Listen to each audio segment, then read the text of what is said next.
The wild here doesn't whisper, it roars. Glaciers crack like thunder. Waterfalls carve paths through time. And in the middle of it all, she waits. Motor yacht Unbridled. A sanctuary of warmth and refinement in the heart of Alaska's untamed frontier. Bears wander the shoreline. Whales breach on the horizon. Seals nap on drifting ice while you sip champagne on the aft deck. This isn't a cruise, it's a calling, and only the bold will answer. Now booking your next unforgettable charter, yachtunbridled.com, or through your preferred charter broker. Top of the morning, folks. It's Captain Liam here, Motor Yacht Unbridled in Sitka, Alaska. Another beautiful day, luckily. We've got the honour of having Garry Kyle from MeridianGo here. How are you, Garry? Doing great. Thanks for having me. Well, we've just talked about the background. There's a lot more than just Meridian, isn't there, to you? You're a bit of an entrepreneur, innovator, successful man in your own right, and you're taking a dip into yachting. Yeah, absolutely. I mean, it's been a wild ride from not knowing anything about the ocean to, buying a few boats here in Texas and the final one moving it to Fort Lauderdale, trying to figure things out. Got my captain's license. Congrats. Had a family on for several summers and that kind of thing. And then eventually bought a bigger boat and that kind of thing. So yeah, I just, love the water. And then because we bought a boat, we needed crew. That's how I got involved with actually a crew business, which is software that connects guys like you with available crew. But yeah, we've been doing that for like the last, 4 or 5 years. Yeah. Yeah. Well, the last vessel you had was an 82 Princess, correct? I'm sorry? The last vessel you had was the 82 Princess. It was. Yeah. 82 Princess. I wasn't having much fun on the 51-foot boat doing all the work myself, right? Everybody came on the boat was having a vacation except for me because I'm doing doing everything.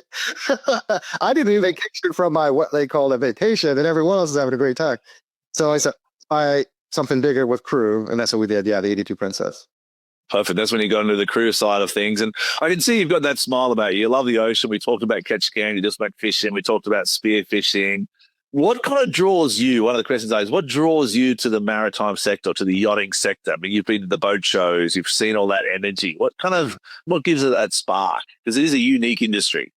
No, it really is. I think a couple things. I learned early on that my body responds well to the ocean. I mean, and probably this is for everyone. Maybe it's just human nature, but like anytime you're on a boat on water, I feel my blood pressure just literally drop, right? Yeah. World stops. There's nothing in front of you. So it just makes you just almost feel at home on the water, at least for me. But the industry specifically, I think it's the people. I mean, it's the reason why I'm doing what I'm doing and not doing some of the other businesses or spending more time on these things. I mean, the people in the industry are amazing. It's a really close-knit industry. Everyone kind of knows each other.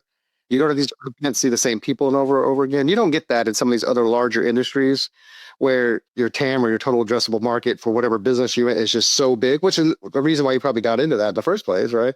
Yeah. It is difficult to run a business in this industry, and there's lots of reasons for that. But I would say it's the flip side of that is the people. The people make it amazing. Yeah, it does. And, I go to these boat shows all the time. I'm going to miss them this year, but because I'm in Alaska, but I go to these boat shows and I walk around and I'm like, I've done this for 25 years. I'm like, yeah, fantastic. Wonderful to see you again. Different companies, Northern Johnson, different brokerage firms that have just given me so much in my career and always just been a rock solid thing.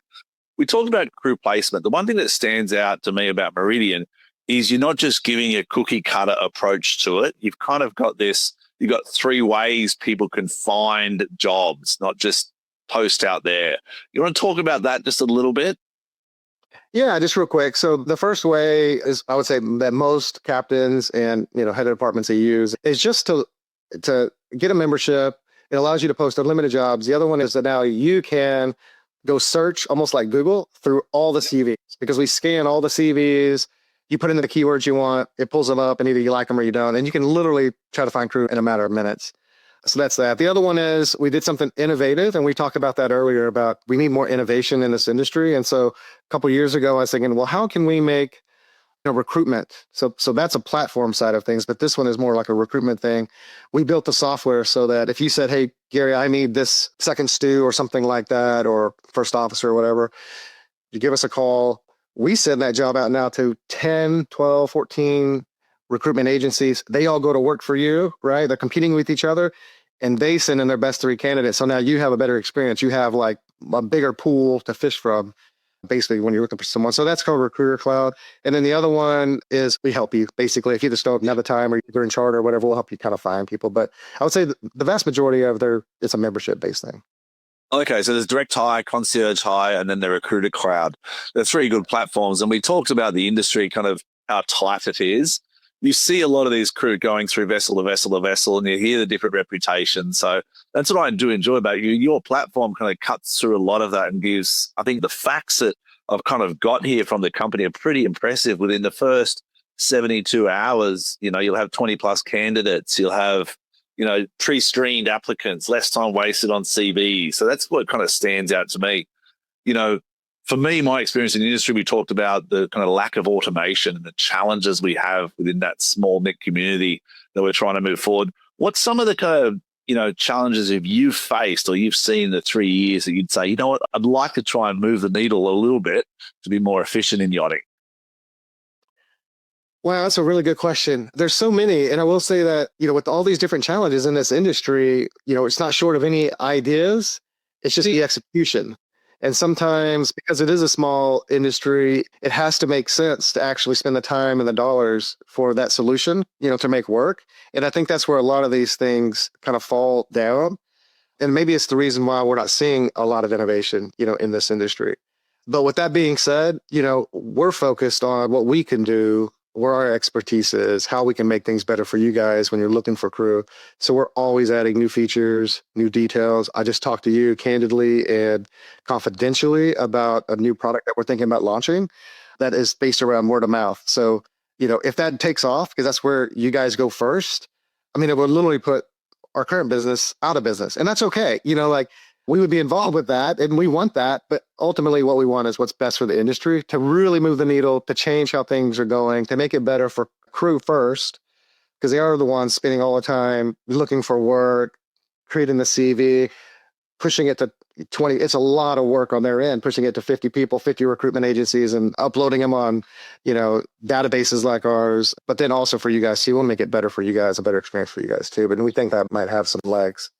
But will it? It'll change the industry. And the reason I say that is because I'm very crew centric, don't get me wrong, but I'm also going to be vulnerable with you, Garry, here. Go to the core of me and say, I'm here for the clients. And in the end of the day, they're the clients and the owners who pay the money. Like yourself with your experience on the 82, you want a crew that are positive and come to work and have a good attitude and give that little bit extra. So for me, although it starts at the crew, it's measured by the clients. And after 25 years in yachting, I see these clients, they know what they want. They want positivity. They want professionalism. They want everything. So if we can lift the standard of crew, we can get more for the clients, which means more clients, which means bigger boats, which means a better industry in a whole. You know what I mean? Yeah, no. And I have some ideas around that too. My crew, and I think, the response from them, I treated them different than I think most crew that are on boats. They went to all of our family events, everything, right? And we're still all good friends now that we sold the boat. So I'm not sure that happens, but it all starts with, just a good manager, like yourself. Like, I think I was a good owner. Captain was a good manager. And we had a lot of candid conversations about, hey, this is the drama that's going on the boat. How do we fix it? Hey, tell my captain, here's what you need to think about. This is your job. You go do it. But here's from my experience of businesses and employing people. Here's what you should do. So I think captains that do that, take the time, just have low turnover, have a better experience. The owner has a better experience when you don't have the turnover. You have longevity. You have the same faces on board all the time. Yeah. That's key.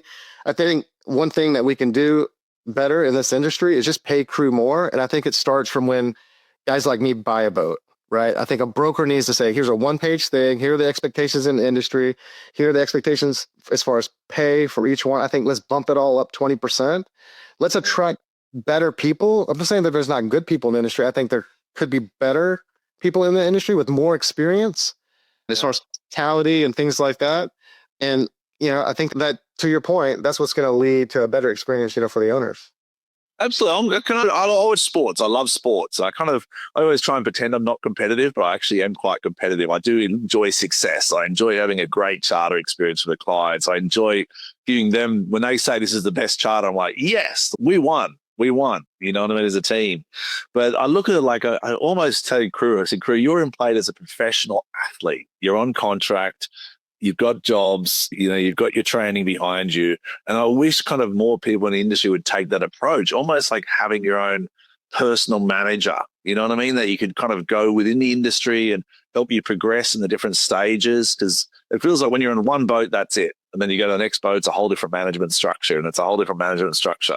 So kind of companies like you really do lift our standard and say, all right, well, at least we now can foresee a 10-year career. And if we work with companies like Meridian, they'll help us get different placements as we go that provide success, you know? Yeah, absolutely. Yeah, absolutely. So leadership and vision, you say it's one of the most important things. How do you find the tools in the industry? You've met a lot of captains, a lot of industry leaders. Where do you see any space for training that we can bring into it as opposed to the corporate world? I mean, yes. And, you know, like I said, I have a lot of I think they're great ideas. They're probably have a lot of ideas about it, just like all of us do. I think it just, you know, the hurdle is that how much time and money do you want to put in, and will you see an ROI on it, right? I mean, that is the thing. I mean, I think, you know, like MPT is a great school, right? Yeah. They're one of our partners. You know, could there be another hands-on type school where you go and it's like all these greenies coming in? You know, it seems like, you know, before 10, 15, 20 years ago, captains were more willing to kind of help groom up crew, show them how to throw lines and do things of that nature. And now there's just not a lot of time for it. But, and there is a, you know, influx of a lot of green crew. You know, maybe there's a school where it's like, hey, you go and you learn how to, you know, tie lines. You do all the major stuff, you know, like how to scrub teak, what equipment to use or not use and why that'll damage the boat. Same thing with interior. You know, you can do some basic stuff so that they're coming in with at least some experience. And I think that they would actually pay for it, honestly. It might be their moms and dads probably doing it, right? Yeah. But, you know, so there's things like that. I mean, there's lots of, I think, could be done as far as education or school and, you know. Yeah. But I think like in the corporate structure, they're obviously tertiary educatedly trained. You know, they're going through universities and degrees. They're looking at leadership styles. And yachting, that's kind of the opposite. We go to sea for a living and we have different jobs, but then we've got to wear multiple hats as a captain, whether it's a mentor, whether it's an accountant, whether it's a lawyer, whether it's a diplomat. But I think I've always wanted to see this kind of cadetship style thing come into yachting where people can join and do their courses remotely as they train. So it's a year on board from a junior decky to, you know, a yacht master or something like that, or, you know, whatever it is in the interior department, from 0 to kind of 1 year where you're doing onboard training. And that's where I see the industry lacking, is the onboard training. It's like, here's your job, good luck, wear it out, good luck getting through the season, and I hope we still work together, you know, where it's like, well, it's over a year, let's take you from here to here. You know? No, I mean, that is the challenge, isn't it? Like you're working, you know, on your rotation. I mean, if you do get it, which is not often, but usually you're busy and you don't have time to go to another port and do training and that kind of thing. Right. So I do like the online aspect of things. And I think there was a commercial company that had a bunch of online training. I forget the name of it. If you said it, you know, I would recommend it. I'm sorry. Yeah. No, I don't recall it. Don't recall that one. But then they got in the yachting space about a couple years ago. I'm sure it's still around, where you can go take a bunch of online courses. And I think it's like all you can eat, like you pay a monthly fee and you can take all the courses you like or something like that. So I think there's something out there with some basic stuff. But no, I agree. I think something needs to be, you know, all inclusive really for every role on board, so that you could take it, you know, when you have time on your breaks, you know, start it. Maybe you only got 10 minutes, you know.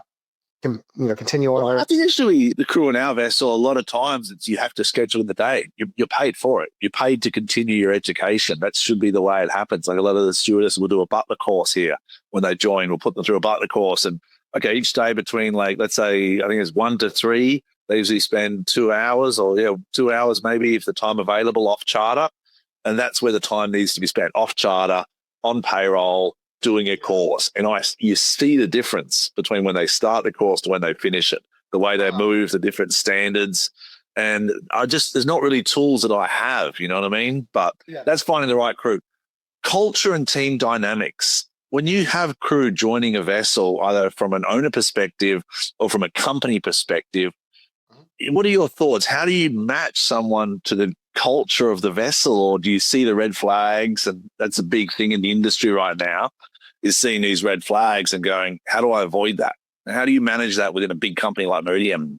Well, it's impossible, honestly. You know, people say they're good at hiring or whatever. They're not. I mean, it's just you're taking chances, right? I mean, you know, you hire, I always say, you know, like hire fast, fire faster, right? And the reason why I say that is because, you know, in an interview like we're doing right now, you know, I'm going to spend 20 minutes with you or 40 minutes with you and maybe another interview. I have less than an hour, but that first week that I had with you, I'm working with you 40 hours, 40 times what I've spent with you. I will know in the first week if you're going to be good or not. Yeah. In an environment, and I bet it's even faster, probably after 2 or 3 days, if it's on a boat with 15 crew trying to see if you're all going to gel or not, you know. Yeah. Yeah, it's a lot quicker. It's like by the time the luggage shows on the dock, sometimes people have made their mind. And I have this thing, I say 3 months, people, no judgment for 3 months. Let's let people settle in, give them a chance, help them through it, you know. Yes. But so many.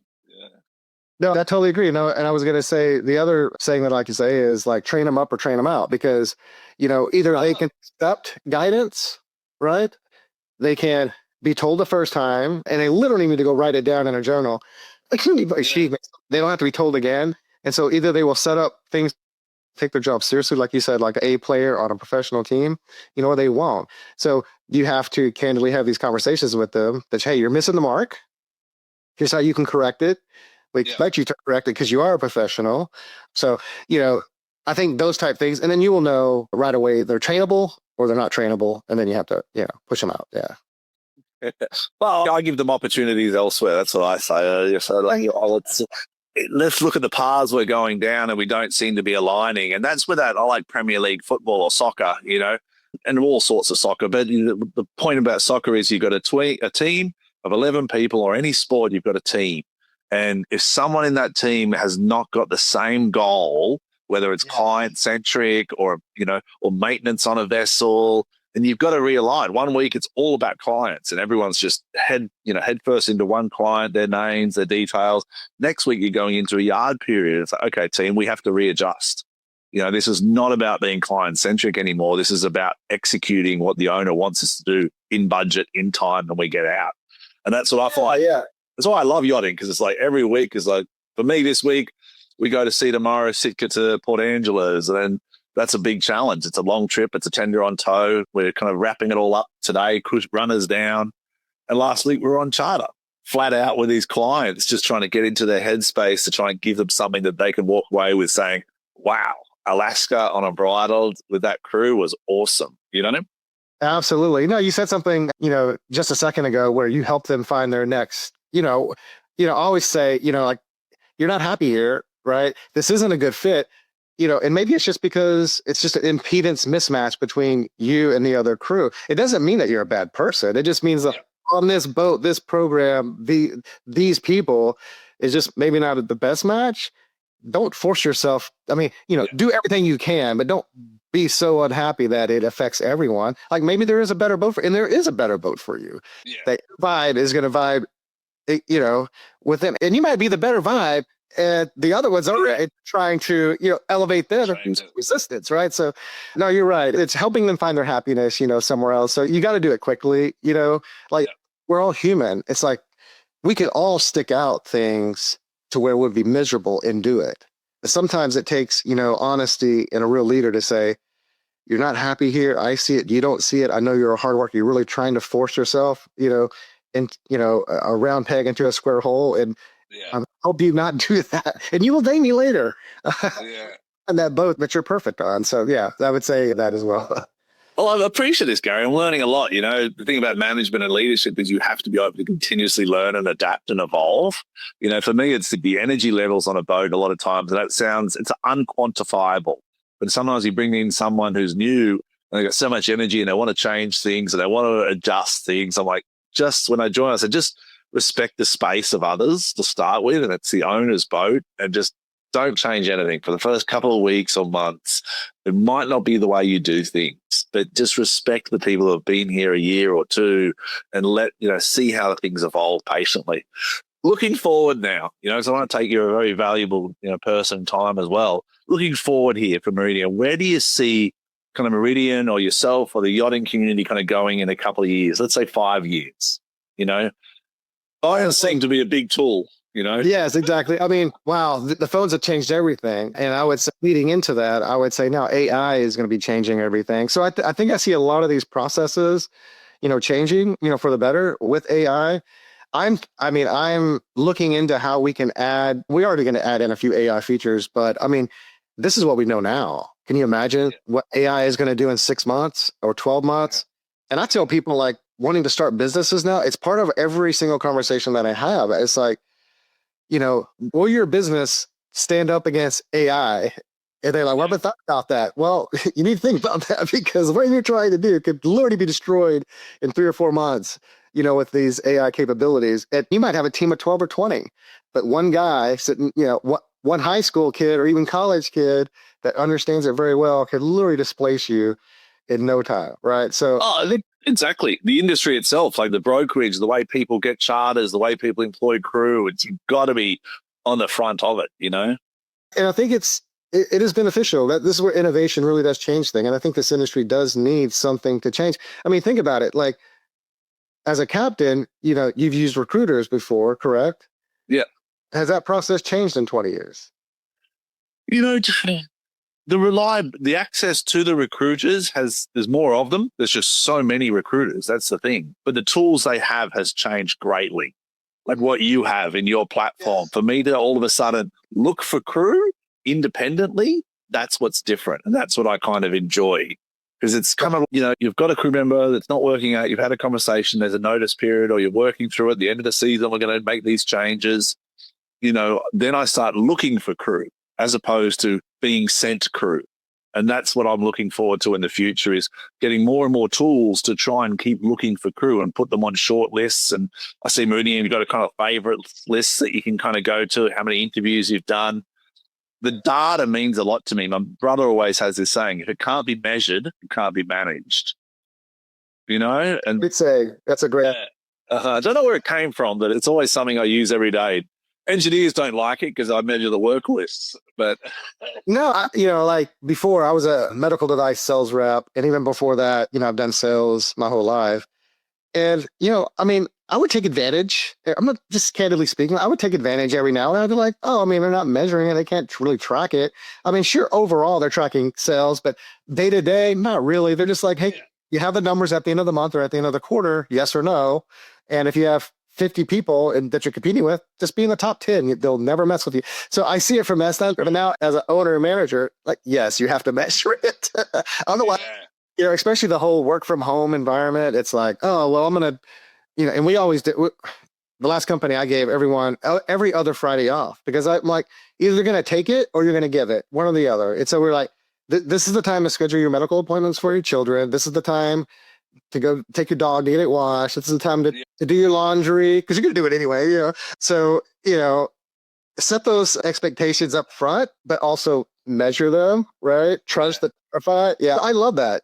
So it seems like all of us know that innately, but it all comes down to us saying, right? Exactly. That's why I kind of enjoyed Meridian. I get your emails here, and I think this one's from recently, just September 1st. The numbers. Oh, and I think that was just today or yesterday. Actually, I got it yesterday, and I printed it out because that's what makes a difference to me in the business I'm in. Is where's the trends? How many crew have I got? What's the turnover? How many charters have I got on the books? What's coming? What's the budget for the winter? What's coming next? I really enjoy that space. When I got your email, I'm like, that man thinks the right way. You've got a company that's successful. The numbers don't lie. You know what I mean? Yeah. Don't lie. No, and like it's all automated. We don't actually go in and even look at them. It's like, hey, some months we don't have as many captains join. Some months we don't have a crew join. We're going to tell you that, and it's almost like, hey, if the people that are applying, if you know that, like, okay, well, this month he didn't have as many, Meridian didn't have as many crew join or whatever. You're like, okay, well, that is why some of the candidates aren't as good this month. And you're going to see somewhere, you're going to have a lot of candidates, like when it's hiring season in our industry, and you're going to be like, okay, wow, the candidates are a little better this month. But, we do believe in numbers. We're going to share them with you and, and hope for the best. Sometimes they're good, sometimes they're bad. It's funny. We're talking about crew and crew turnover, and the end of the season just happened here in Unbridled, and we've got a transition period in a month here. And I had a crew meeting, and I kind of said, what's the concerns here, crew? What's the concerns? Everyone's like, well, some of us might get fired. I'm like, fair enough. It's the end of season. It happens. Everyone's emotional. I always say too, when you come to the end of the season, you have to be physically, mentally exhausted to get the success we want. The level we want to achieve for these clients is so unachievable. We have to exhaust ourselves physically and mentally to give everything to get there. And I'm tired. I'm exhausted. They clearly should be tired. And then I said to them, you know what? No changes in September. How about that? How about we don't make any changes in September? We enjoy the platform. We enjoy the program. Let's just relax and bring it down a bit. And then let's all review in October how we're feeling, what our next steps are career-wise or whatever we want to do.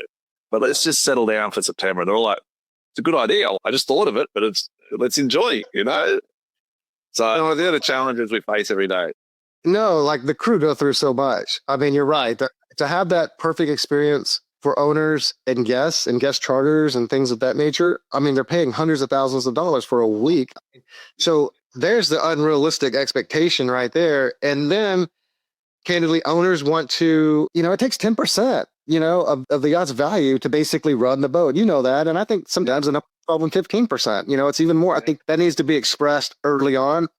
The owners need to take ownership of those numbers and say, look, crew can't work 16-hour days every single day for 7 days and then flip a boat and then do it again. Like, why not just have an extra crew member? Like, up the budget 20%, right? Yeah.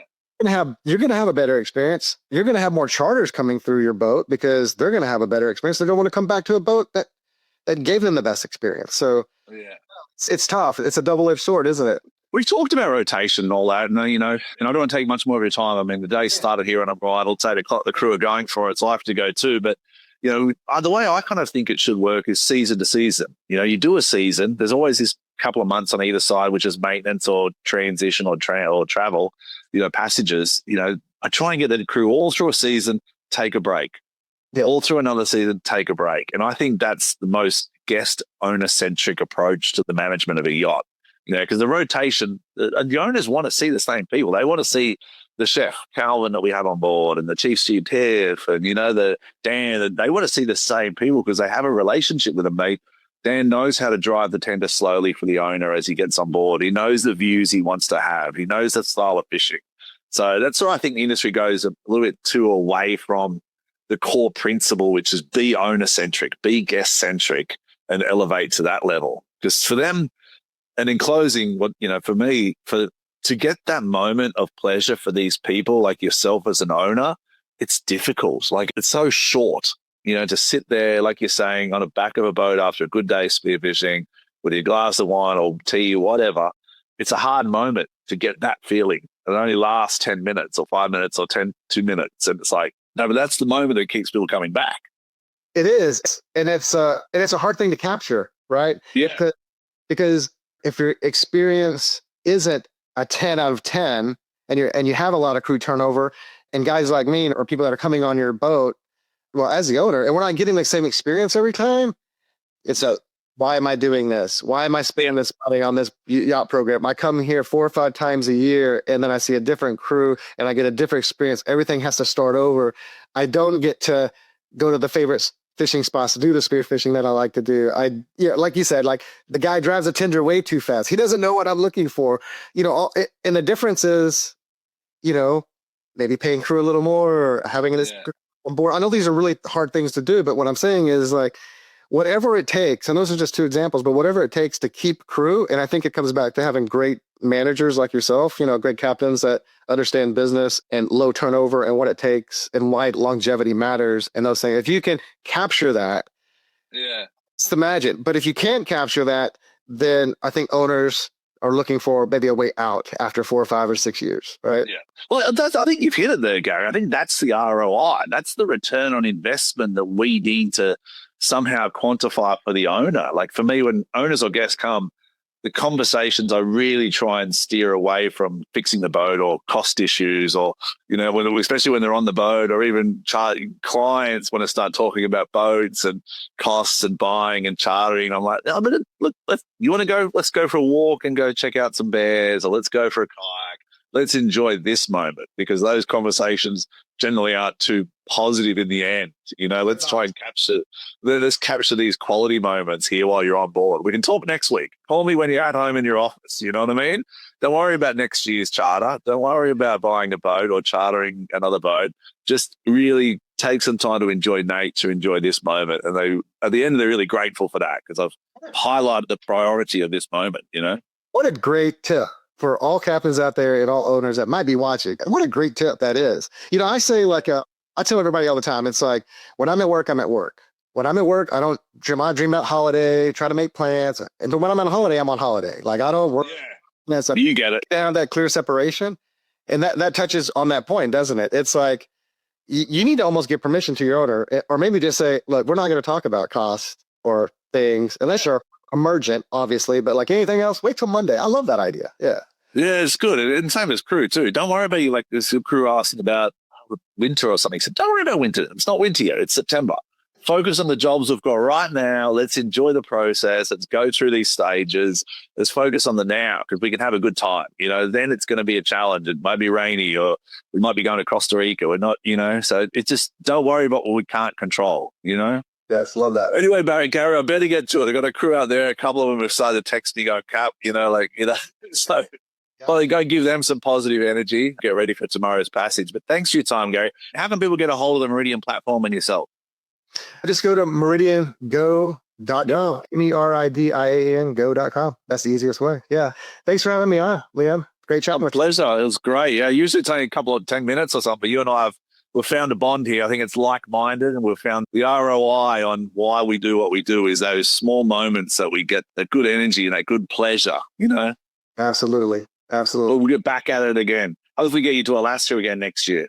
Oh, absolutely. Yeah, that would be great. Yeah, I would love it. If your brand belongs in the heart of the yachting world, this is where it happens.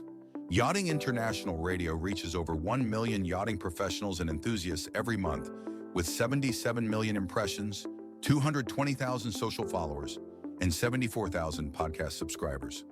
Our hosts are insiders, crew, captains, CEOs, trusted voices shaping the industry. This is targeted, high-impact advertising in a luxury niche. Visit yachtinginternationalradio.com/advertise. Your audience is already listening.